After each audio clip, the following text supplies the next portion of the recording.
Yeah, buddy. Yeah, buddy. What's going on, my peoples? It's your boy Childish, back at it again. Look at this, vodka plus popcorn is fun. Oh, dear Lord. 5001, yet again.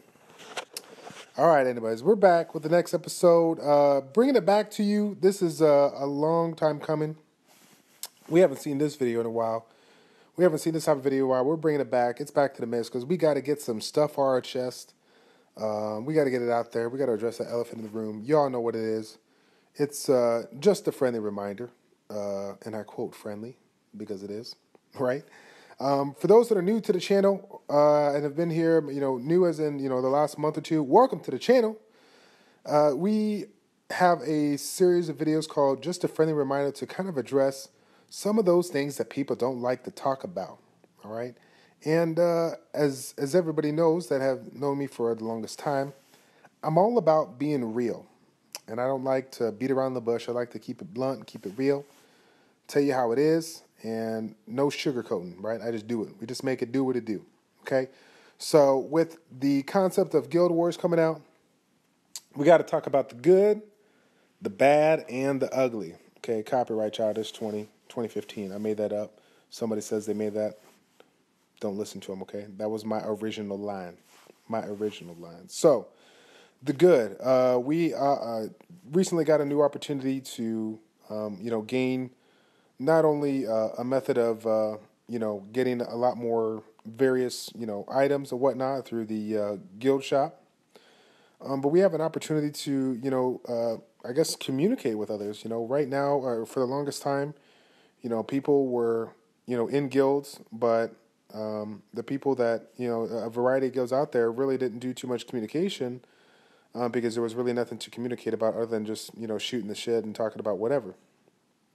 And now that we have the reason for having a guild, right, being able to get, nice little perks for, by winning fights and whatnot, there's a lot more reason for having, a nice quality guild with a team that can be, reliable on and get you the wins that you want and the pieces and guild points that you have so you can get yourself some nice new units and whatnot.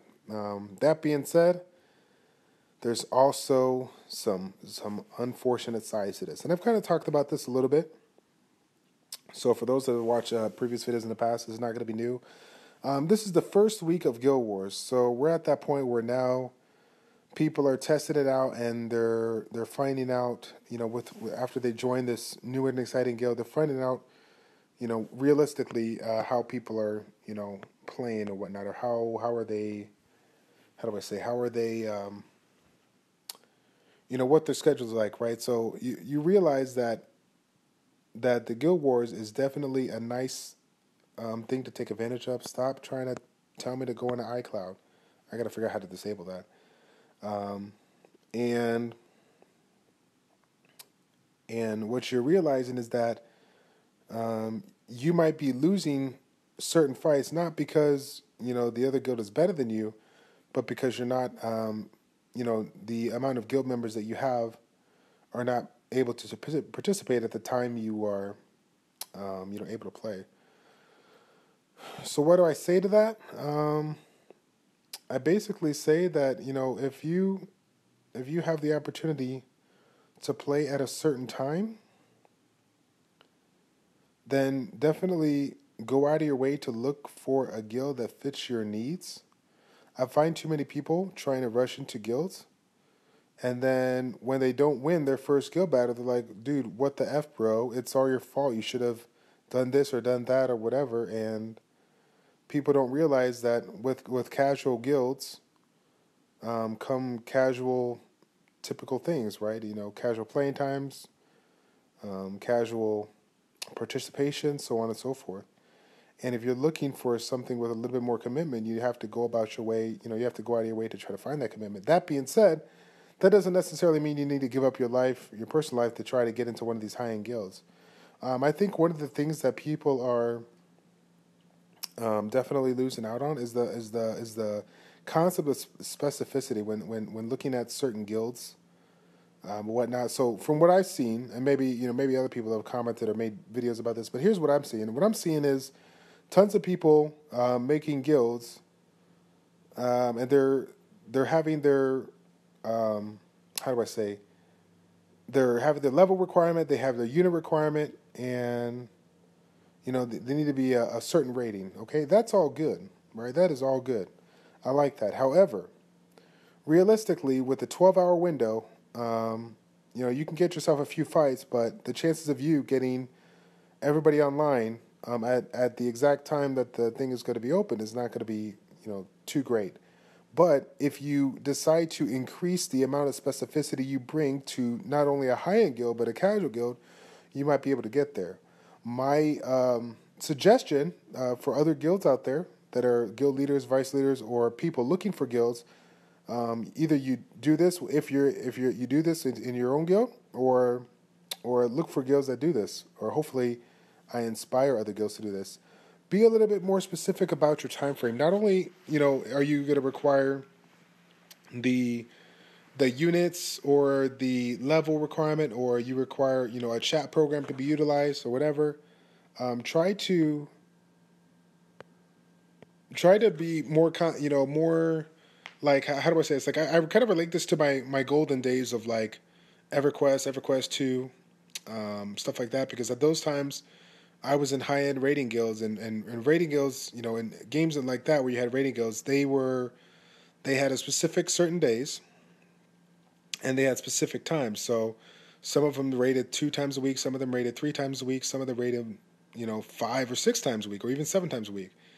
And they had a specific time, an hour, 2 hours, 3 hours, from whatever, 6 p.m. to 10 p.m., 8 p.m. to 10 p.m., whatever, that they rated. So they all made the arrangements to, made it a part of them, because obviously we all play this game, quite often, right? We're all addicted to this game, but they made an effort, a valiant effort, to basically, out of all the time that they play throughout the day, to make sure that they're on within an hour or 2 or 3 window.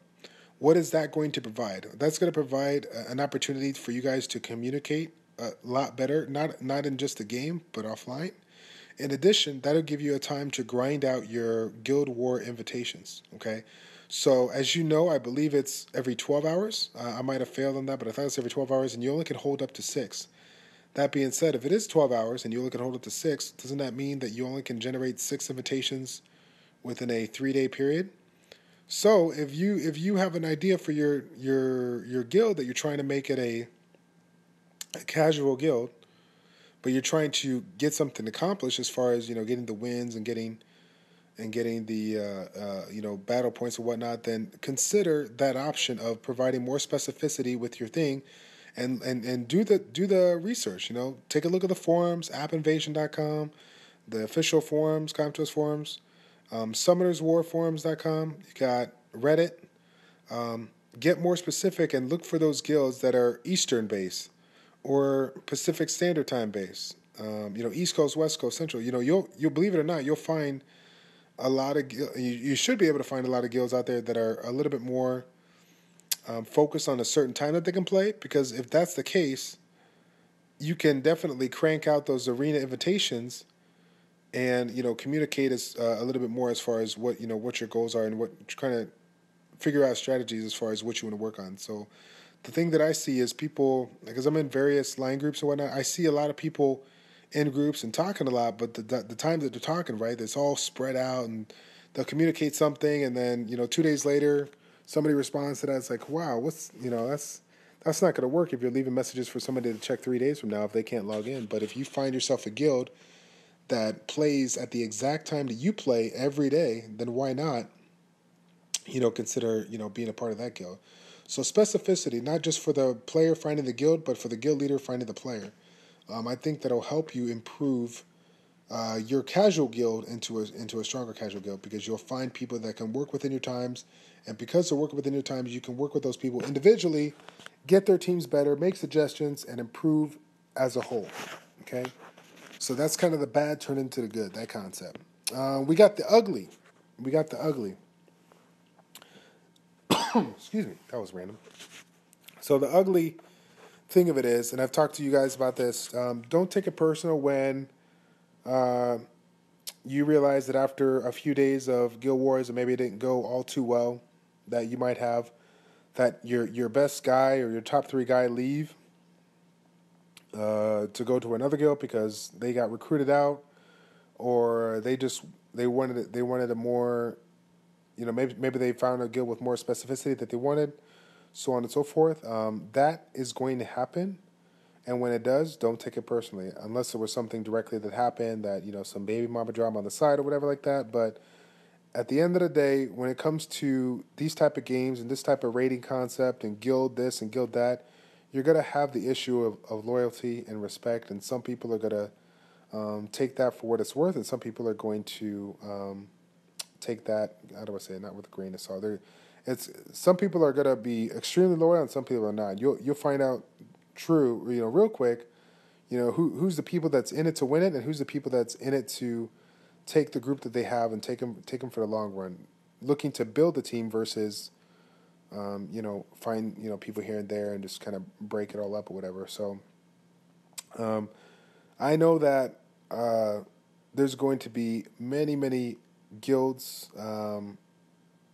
filter through the ranks and just kind of make up their own thing. You'll find guilds of 30 that are have a couple of concepts, and they'll get going, and then all of a sudden they're like, you know what, I want to do this, and my guild leader's not doing this.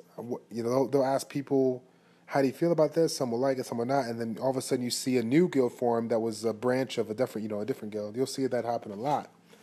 Again, don't take it personally. Just focus on what you control. Focus on what you can control. And all you can control right now is how well you can perform for your teammates, right?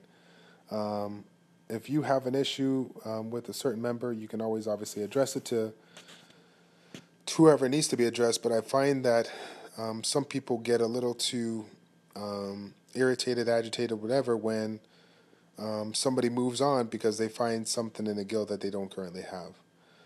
If you are upset that somebody left, a guild or whatnot, then, or if you're not happy with something, then maybe that should be a friendly reminder yourself to, consider that as well. Because at the end of the day, there's always going to be that one person that's trying to recruit, your members, trying to make their team a better group or whatever. So the good thing about this is that you have the opportunity to make a smaller.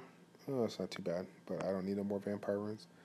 You have the opportunity to make a smaller group, a 10v10 group that could be a little bit more reliable, more consistent than a 20 versus 20. So I think I think the cool thing about that is that they give you both options, so that if you have an issue with people not being available at certain times, you have a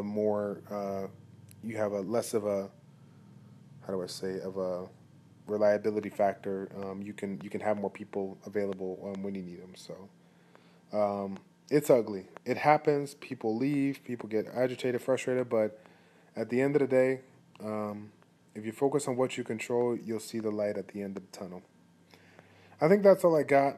I'm going to be putting out a few more videos as they come, but right now I need to save up my energy and get some stuff done. I think I need to level up some fodder, but we'll go ahead and call it right there, guys. I will leave this open to you guys if you want to put in the comment section down below, especially the guild leaders, vice guild leaders or whatnot, or people that have extensive guild-based experience. If you have anything that you want to put down below, as far as what people can do to improve your their game or their fun, because at the end of the day, it's all about you having fun and you enjoying doing what you're doing. I mean, if you're logging into the game every day with a nasty attitude because you're upset at what this guy and that guy did the other day, whatever. I mean, it's like, why waste your time, right?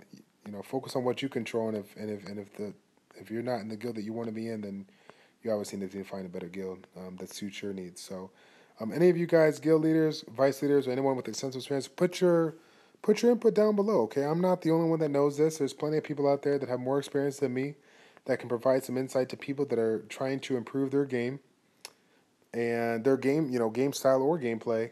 Their entertainment and could use some great insight as far as what they can do. So I'll leave it at that, baby. I'll leave it at that. It's your boy Childish, Childish Plays, checking out.